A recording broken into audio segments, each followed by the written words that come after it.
Far beneath the Arctic ice, where daylight arrived exhausted and thin, the shark moved through darkness. He did not know he was old. He did not know that one day humans would estimate his age at 423 years. He did not know that he had entered the sea when wooden ships still crossed oceans under canvas and rope. He did not know that entire nations had not yet been born when he first began to swim. He knew nothing of calendars, nothing of centuries, nothing of history. He knew the pressure of deep water, the faint taste of distant currents, the pulse of life moving through the black. And so he swam. The world around him felt permanent, not because it never changed, because it changed slowly enough that permanence and change became difficult to distinguish. The ice expanded, the ice retreated, storms passed overhead, whales sang, seals hunted, the moon pulled at the sea, the water kept moving, and so did he. When he was young, the ocean seemed impossibly large. Everything seemed impossibly large. A drifting iceberg was a continent, a whale was a mountain, a storm was an entire world rearranging itself. He learned the sea through sensation, the cold pathways that led north, the richer waters farther south, the places where fish gathered, the places where darkness deepened. No one taught him. No one needed to. The ocean itself was instruction. Every current carried information. Every season left traces. The sea spoke continuously, not in words, in temperatures, in chemistry, in movement. The shark listened with his entire body. Above him, people were living lives. Children were born. Families gathered around fires. Kings ruled. Merchants traded. Wars began. Wars ended. The shark knew none of it. Human history drifted across the surface like weather. Sometimes its consequences reached the deep. Most often they did not. One day he encountered a wooden ship. It passed overhead, groaning softly. The sounds traveled through the water. Footsteps, voices, the creak of timber, the snap of sails. The shark circled below. Curious, the shape moved steadily across the sea. Then it vanished. The encounter lasted minutes. The memory lingered for decades. Not because it mattered, because it was different. Animals noticed difference. The unusual leaves impressions. Many years later, another vessel appeared. Then another. Then another. Ships became more common. The ocean seemed increasingly occupied by strange floating creatures made of wood and determination. Some crossed safely. Others disappeared. The sea accepted all outcomes equally. A storm never negotiated. Ice never granted exceptions. When ships sank, they joined the rest of the ocean. Wood softened. Metal rusted. Ropes unraveled. Bodies fed fish. Everything returned. The sea was patient. It never hurried decomposition. It simply waited. Eventually, waiting accomplished everything. The shark learned patience from the ocean. Or perhaps patience was simply what happened when life lasted centuries. He hunted slowly, moved slowly, ate slowly. Even hunger unfolded differently for creatures like him. Weeks passed. Months passed. The rhythm of his existence stretched across spans that would have felt unimaginable to smaller animals. Urgency rarely survived in deep water. Years accumulated, then decades. The shark did not notice. No creature experiences time directly, only change. And change was gradual, so gradual that entire human lifetimes passed between moments that felt significant. A whale appeared, young, strong. Its song rolled through the water like distant weather. The shark encountered it many times over the years, not regularly. The ocean was too vast for regularity, yet their paths crossed often enough that the whale became familiar. Then one year the whale seemed larger, older, its movements slower, its song deeper.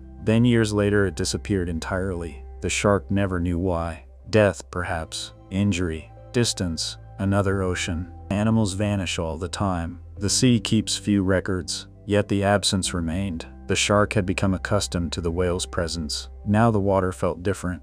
That happened more frequently as centuries accumulated. Familiar things vanished. New things appeared. The sea continuously edited itself. When humans shifted from sail to steam, the shark noticed. Not because he understood technology, because the sounds changed. The ocean had always carried noise. Ice cracking, whales singing, storms speaking to distant horizons. Now new sounds emerged. Mechanical, rhythmic, persistent. They traveled enormous distances. The shark heard them long before he encountered their sources. The sea itself seemed to vibrate differently. The first iron ship he encountered frightened him. It did not sound alive. It did not sound natural. Its vibrations felt strange against the water. He descended deeper until the noise faded. Years later he encountered another, then another. Eventually, the unfamiliar became ordinary, as it always does. Far above, people called this progress. The shark called it nothing. It simply became part of the environment, like currents, like weather, like ice. The centuries continued unfolding.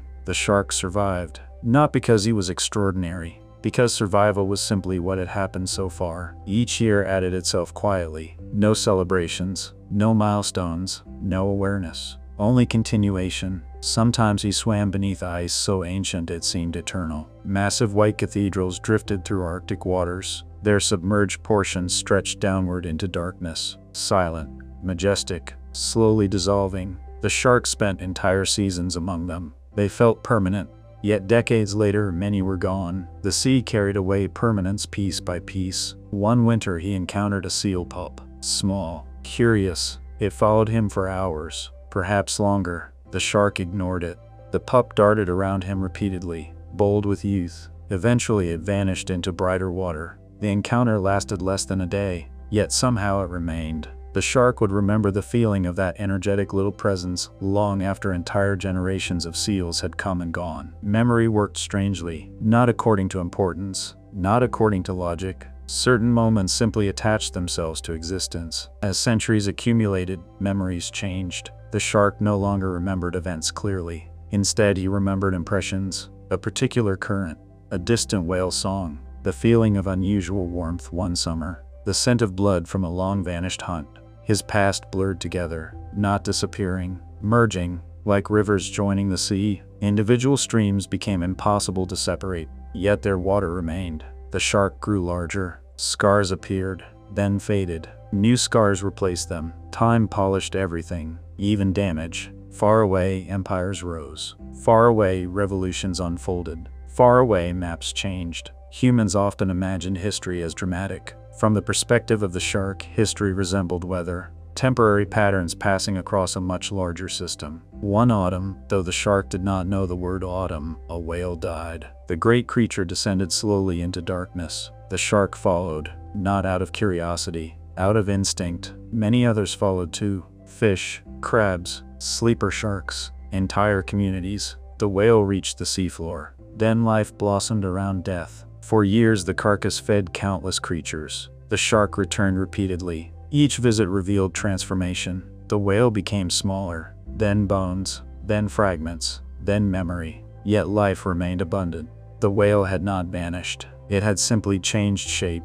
The shark witnessed this lesson countless times. Nothing disappeared. Everything transformed. A seal became fish. A fish became crab. A crab became something else. The ocean wasted nothing. By his 3rd century, the world felt different. Not dramatically, gradually. The way a face changes over decades. The way a shoreline shifts grain by grain. The ice seemed less predictable. Certain waters felt warmer. Migration routes altered. Species appeared in unexpected places. Others became less common. The shark adapted. Animals always do until they cannot. Humans entered the deep more frequently now. Machines descended. Lights pierced darkness. The shark occasionally drifted through their beams. For a moment he would glow pale against black water. Then darkness reclaimed him. The machines observed, measured, recorded. The shark continued swimming. One day, unknown to him, humans captured images of his species. They discussed age, longevity, deep time. They marveled. The shark remained indifferent. Wonder belonged to humans. Existence belonged to everyone. As his 4th century approached, something subtle changed. Not weakness, not illness. Perspective, though not conscious perspective. The accumulation of experience altered the texture of his life. Entire regions felt haunted by memory. Everywhere he swam contained echoes, not ghosts, remnants. This current reminded him of another century. That coastline reminded him of vanished ice. A distant whale song recalled generations already gone. The ocean became layered, present and past occupying the same space. Sometimes he drifted without purpose. Hours passed. Days perhaps. The sea carried him gently. Bioluminescent creatures flickered around him. Tiny stars suspended in darkness. The shark moved through them like a traveler crossing a night sky. Above him, real stars burned. He would never see them. Yet somehow their reflections reached him through water. The older he became, the more familiar change felt. Young creatures often resist change. Older creatures recognize its inevitability. The shark did not philosophize, but his existence reflected the truth. Everything changed, including the things that seemed unchangeable, including himself. One year he returned to a region he had known for centuries. The ice was different. The currents were different. The fish were different. For a moment something almost like confusion passed through him. Then it passed. The sea owed him no consistency. Nothing remained exactly as it had been. Nothing ever had. Far above, generations of humans experienced joy and grief. Parents held newborn children. Friends shared meals. Lovers promised forever. Elderly people sat quietly beside windows. Entire lives unfolded and concluded. The shark never knew them. Yet they shared something fundamental. Every creature moves through time. Some simply move farther. Late in his life, though he could not know it was late, he drifted near the surface during a calm season. The sea was unusually still. Sunlight descended through clear water. Golden shafts illuminated drifting particles. The ocean seemed full of floating dust made from light itself. The shark lingered. Hours passed. Perhaps longer. No urgency called him elsewhere. The world felt suspended. Around him moved countless tiny lives. Plankton, fish, invisible organisms, entire universes of activity. Each life brief, each life complete. The shark observed none of this consciously, yet he existed within it. A participant in an endless exchange. The sunlight slowly weakened. Evening approached. The surface darkened. Stars emerged overhead. Though he could not see them directly, he sensed the changing light. The familiar darkness returned, gentle, comforting, ancient. The shark began descending once more. As he moved downward, memories seemed to accompany him. The wooden ships, the whales, the icebergs, the seal pulp, the countless currents, the vanished places, the transformed places. 4 centuries of impressions drifting beside him, not as stories, as feelings. He had survived longer than entire civilizations, yet survival was never the point. The ocean did not reward longevity, it simply allowed it. Life was not a contest measured in years. It was participation in a process far older than any individual. One day he would die, perhaps soon, perhaps decades away, perhaps another century. It made little difference. The outcome remained the same. His body would descend. Fish would gather. Crabs would arrive. The same cycle he had witnessed so many times would continue. His ending would nourish beginnings. His absence would become presence elsewhere. The sea would transform him as it transformed everything. Not cruelly, not kindly, simply completely. The shark did not fear this. Not because he was brave, because fear requires imagining futures. Animals mostly inhabit the present.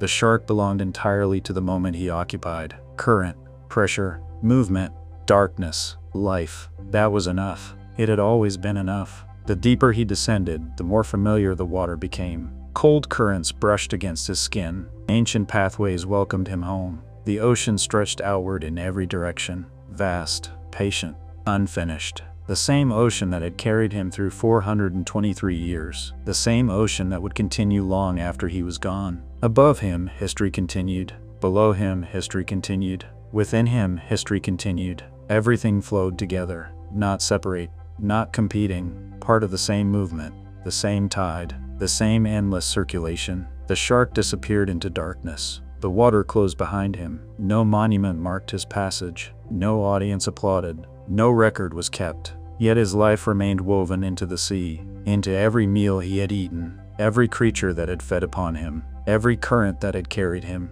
every place he had touched. Nothing lost, nothing isolated, everything connected, everything changing, everything continuing. The shark swam onward through the black water, and the ocean, patient beyond imagination, carried him forward, as it had carried glaciers, as it had carried ships, as it had carried whales, as it had carried generations of people, as it would carry countless others yet to come. The water kept moving, and because it kept moving, life did too.